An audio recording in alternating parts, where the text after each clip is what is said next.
সামনে তুমি জান্নাতে হাঁটছিলে, তোমার পায়ের আওয়াজ আমি শুনছিলাম।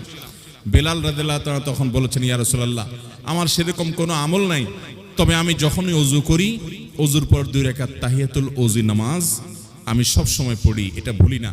আমাদের সমাজ থেকে এটা হারিয়ে গেছে। ওযুর পর তাহিয়াতুল ওযু নামাজ আমরা অনেকে পড়তে যাই না। ওযু শেষ হয়েছে, কোনো কথাবার্তা বলার আগে দ্রুততার সাথে কিবলামুখী হয়ে আপনি 2 রাকাত নামাজ সুন্দর করে আদায় করলেন। এটা হলো ওযুর সম্মানার্থে আদায় করা নফল নামাজ।